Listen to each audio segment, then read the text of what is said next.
गुरु भक्ति योग जो आत्मज्ञान का मार्ग दिखाते हैं वे पृथ्वी पर के सच्चे देव हैं।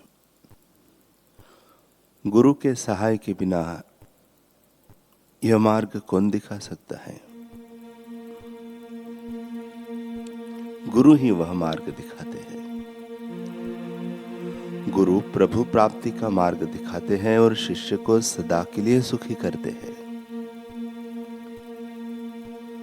जो पूर्णता का मार्ग दिखाते हैं वे गुरु हैं। सच्चे शिष्य को प्रभु की ओर से प्राप्त भेंट माने गुरु ही हैं। तमाम शास्त्र जोर देकर गुरु की आवश्यकता मानते हैं। श्री राम जी जैसे दैवी अवतारों ने भी श्री वशिष्ठ जी को अपना गुरु माना था और उनकी आज्ञाओं का पालन किया था। शिष्य दुनियावी दृष्टि से चाहे कितना भी महान हो, फिर भी गुरु के सहाय के बिना वह निर्वाण सुख का स्वाद नहीं चख सकता। शिष्य को सदा अपने गुरु की मूर्ति का पूजन करना चाहिए और उनके पवित्र नाम का सदा जप करना चाहिए। साधक को अपने गुरु का या किसी भी संत का बुरा बोलना या बुरा चाहना नहीं चाहिए। साधक चाहे कितना भी महान हो, फिर भी उसे गुरु के समक्ष फिजूल बातें नहीं करनी चाहिए। गुरु पृथ्वी पर देवदूत है, नहीं देव ही है। कितने महान होने के बावजूद भी तमाम संतों, ऋषियों, पैगंबरों, जगत गुरुओं, अवतारों एवं महापुरुषों के अपने गुरु थे। गुरु के सानिध्य से सब संशय, भय, चिंता और दुख का नाश होता है। आमेर नरेश पृथ्वीराज कछवाहा की रानी बालाबाई जी बालपन से ही बड़ी भगवत भक्त थी। संत कृष्णदास जी परिहारी से उन्होंने मंत्र दीक्षा ली थी। एक बार संत कृष्णदास जी अपनी शिष्या रानी की प्रार्थना पर उनके यहाँ पधारे। बालाबाई जी ने अनुनय विनय कर उन्हें रोक लिया। उनकी धुनी अपने महल में लगवाई और अपनी सेवा से उन्हें प्रसन्न करके वचन ले लिया कि उन्हें बताए बिना बाबा वहां से नहीं जाए। राजा भी संत का शिष्य बन गया। संत कुछ दिन वहां रुके, पर समाज में भक्ति के प्रचार का उद्देश्य सामने होने से उन्हें वहां अधिक रहना संभव नहीं था। वहां से विदा लेने के लिए उन्होंने एक लीला रची। एक दिन वे भगवान नृसिंह के मंदिर में कीर्तन कर रहे थे। राजा और रानी भी वहां उपस्थित थे।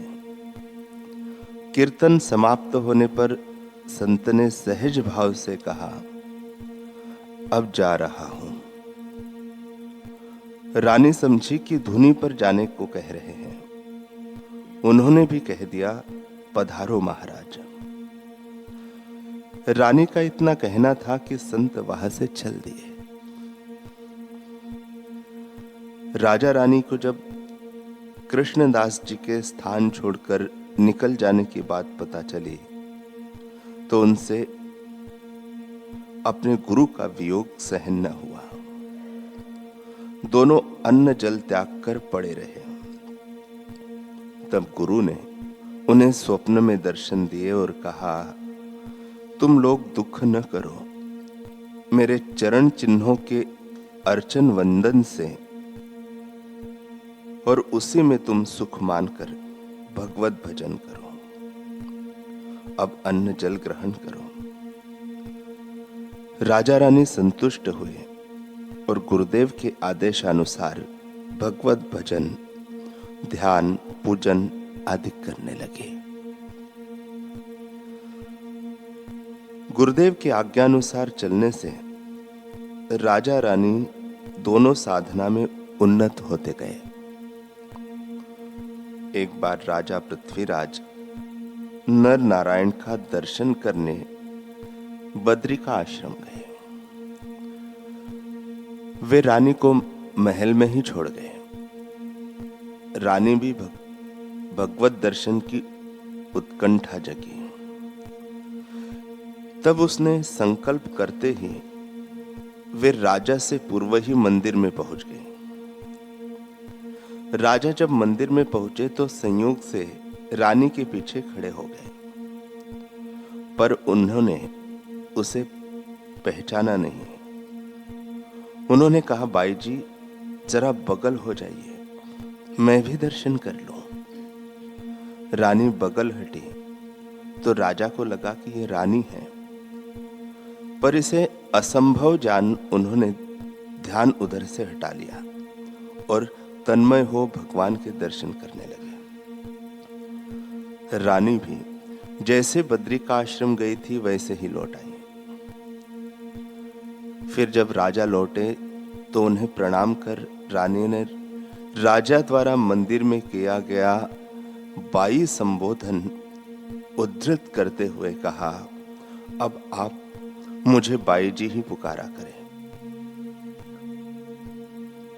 राजा को बड़ा आश्चर्य हुआ। उन्हें विश्वास हो गया कि जिस महिला से उन्होंने मंदिर में बगल हो जाने की बात कही थी वह उनकी रानी ही थी। वे समझ गए कि रानी गुरुदेव की कृपा से सिद्ध अवस्था प्राप्त कर चुकी है। रानी ने कहा, मेरे प्रति वैसा ही भाव रखे जैसा बाई के प्रति रखा जाता है। नर नारायण के सामने उनकी इच्छा से हुआ यह नया रिश्ता कभी न टूटे।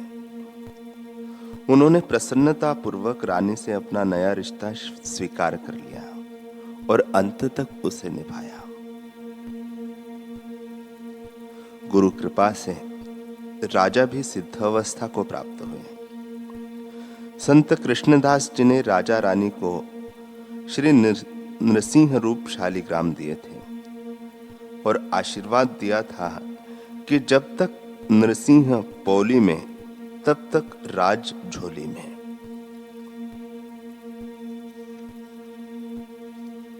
अर्थात जब तक नृसिंह मंदिर की देहरी में भीतर रहेंगे तब तक राज उनकी वंश परंपरा में रहेगा। पृथ्वीराज ने आमेर की पहाड़ी पर एक मंदिर बनवाया। उसमें नृसिंह देव को विराजमान किया। वह मंदिर नृसिंह बुर्जा के नाम से आज भी प्रसिद्ध है।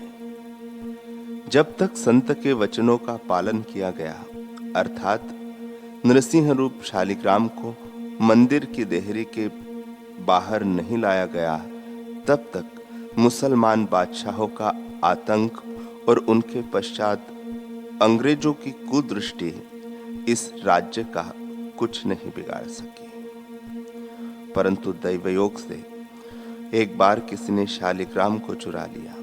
इस कारण से भारत की आजादी के बाद जब सभी राज्यों का भारत में विलय हुआ, तब आमेर यानी आज का जयपुर का भी विलय हो गया।